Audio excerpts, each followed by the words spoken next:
Hello friends, welcome back to our channel Learn with Nishman. In last video we started section 32, very important. Again I'm saying section 32 talks about dying declaration.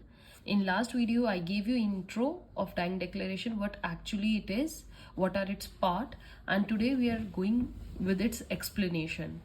I will divide this video in two parts. Today we are going to do explanation part 1 and the next video it will be explanation part 2, right? So dying declaration, as I told you, it can be oral as well as written. यही होता है बच्चे. Oral proved by testimony of the person who has given dying declaration by the victim, whereas written में क्या होता है, it is by a document. As dying declaration is not essential to be reduced in written form. ठीक है, आप oral भी दे सकते हो, written भी दे सकते हो. It is not that essential. That's why जो हम इसमें आगे section 91 पढ़ने वाले हैं उसके जो rules हैं वो इस पर apply नहीं होंगे. All right, but oral evidence हम allow करते ही हैं. अब होता है डाइंग डेक्लेरेशन की एविडेंशरी वैल्यू कितनी है, मतलब हम इसको एविडेंस के तौर पर ये कितना रिलायबल है. So dying declaration can be sole basis of conviction. आप कन्विक्ट डाइंग डिक्लेरेशन के सोल बेसिस पे कर सकते हैं. It has highest evidentiary value, right बच्चे. But every dying declaration is not strong piece of evidence. Okay, हर dying declaration strong piece of evidence नहीं होती है. Only there are some cases in which there is high chances of taking its evidentiary value at high cost. Otherwise आप conviction कर सकते हैं surely, but हर dying declaration इतनी strong piece of evidence नहीं होता है. आपका डाइंग डेक्लेरेशन एक एग्जाम्पल मैं देती हूँ, suicide note. Okay, suicide note होता है बच्चे. बट अब क्या है, it will not be the only sole basis of conviction. Just on the basis of suicide note आप किसी को कन्विक्ट नहीं कर सकते हैं. It is also dying declaration for a form of abetment to suicide. जिसका अबेटमेंट टू सुसाइड हुआ है उसमें भी ये एक तरीके की डाइंग डेक्लेरेशन होती है, but it is not the sole basis of conviction, right. अब आता है, देखिए डाइंग डेक्लेरेशन अगर फॉर्मली रिकॉर्डेड नहीं है तब भी ये सोल बेसिस ऑफ कन्विक्शन नहीं होगी. स्ट्रॉन्ग कॉरोबोरेटिंग एविडेंस आप इसको यूज कर सकते हैं. ठीक है, कॉरोबोरेटिंग मतलब जब आपको दूसरे एविडेंस को कॉरोबोरेट करना हो तब आप इसको जरूर यूज कर सकते हैं, right. That's what our dying declaration is. And today in this video we are going to discuss that what is required in written dying declaration. अगर आपकी dying declaration written form में होगी, ठीक है, तो आपको उसके लिए क्या क्या requirements चाहिए, right. So we have framed basic 14 requirements, 1 to 14. We are going to discuss each and every requirement. अगर आपके dying declaration में ये सारी 14 की 14 things हैं, then your dying declaration is the best piece of evidence, right. So what are the major requirements for framing the best piece of dying declaration? Let's discuss one by one. So the number one thing you require for the written dying declaration क्या होनी चाहिए बच्चे? It should be in writing. ठीक है, note down भी करते जाइएगा आप, क्योंकि एग्जाम में बहुत पूछा गया है ये क्वेश्चन, इसलिए मैंने मैक्सिमम 14 पॉइंट्स दिए हैं ताकि एग्जामिनर को कहीं से भी मार्क्स काटने का कोई चांस ना मिले. ओके, आपने हर पॉइंट के आगे उसकी एक्सप्लेनेशन देनी है. So it should be in writing, मतलब अ डाइंग डेक्लेरेशन जो भी होती है must be in the writing form and it will have slight greater evidentiary value as compare to the oral one. अगर रिटर्न फॉर्म में होगी तो इसका क्या होता है बच्चे, ग्रेटर एविडेंशरी वैल्यू होती है, right. The writing should be legible. Okay, proving the written dying declaration is easier. So it must always be in written form. जितना हो सके आपको कोशिश करनी चाहिए कि डाइंग डेक्लेरेशन रिटर्न फॉर्म में ही हो. Next is that at the time of recording the victim should be in the fit state of orientation and disposition. जो विक्टिम है, मतलब जो डाइंग डेक्लेरेशन दे रहा है, victim must be in a fit state of orientation and disposition. ठीक है बच्चे, तो इसमें क्या बोला गया दैट ए है injury caused to him. Suppose कीजिए एग्जाम्पल दे रही हूं बच्चे, wait sorry one,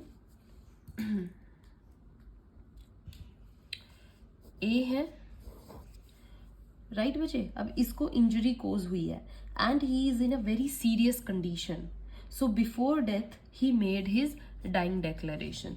was he in a condition of making dying declaration? सबसे पहले ये चेक करता है कोर्ट, क्या उसकी सिचुएशन ऐसी थी कि वो डाइंग डेक्लेरेशन देने लायक था? So doctor who attends that patient will examine his medical condition, they recorded right. उसकी मेडिकल कंडीशन को सबसे पहले क्या किया जाता है? रिकॉर्ड किया जाता है।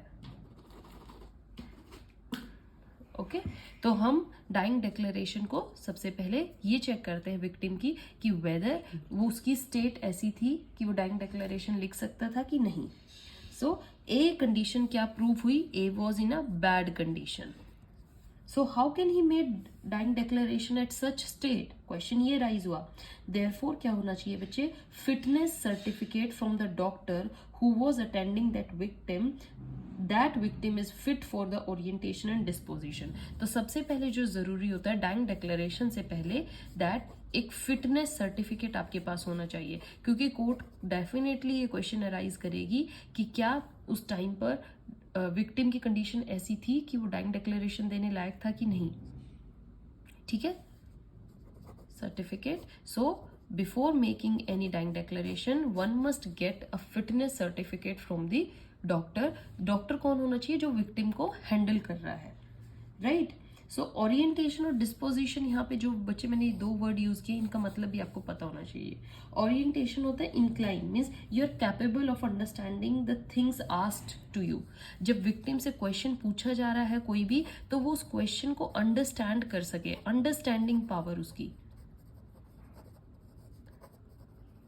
उस अंडरस्टैंडिंग पावर को क्या बोला गया है? Orientation. And the next is disposition. Disposition means he is capable of telling. यहाँ पर है कैपेबल ऑफ अंडरस्टैंडिंग, यहाँ पर है कैपेबल ऑफ टेलिंग या manifestation, whatever he has to say. So उसकी वो टेलिंग पावर होनी चाहिए इतनी, तभी उसको फिटनेस का सर्टिफिकेट दिया जाएगा। विक्टिम में gather extra courage to give dying declaration. जब डाइंग डिक्लेरेशन होती है, ये बहुत सर्कमस्टांसेस एक्स्ट्रा ऐसे आते हैं जिन पे उनको एक्स्ट्रा करेज आ जाती है, बिकॉज एट दैट टाइम उनको ये होता है कि हम अपने लास्ट जो बात रखना चाहते हैं वो रख के जाए। The attending doctor gives that fitness certificate to victim and declares that the victim was in the fit condition of orientation and disposition. Right? Orientation, I told you, it means capacity to understand the question asked, and disposition means the capacity to respond and communicate. The doctor has to examine victim before the dying declaration is recorded. Right बच्चे? And then he will make the certificate which has to be signed by the doctor. ये certificate होगा और इस पर क्या होंगे? Sign किए जाएंगे। किसके द्वारा? डॉक्टर के द्वारा। Okay, if there is any discrepancy between actual reported medical condition and fitness certificate, then the court can summon the doctor. देखिए जो उसकी सिचुएशन है मेडिकल एंड जो उसको फिटनेस सर्टिफिकेट दिया गया, अगर उसमें कोई भी डिस्क्रिपेंसी अराइज होती है तो कोर्ट जो जिस डॉक्टर ने उसको साइन किया है उस डॉक्टर को समन भेजेगी and it can examine him regarding truthfulness of the certificate. उसका क्रॉस एग्जामिन किया जाएगा।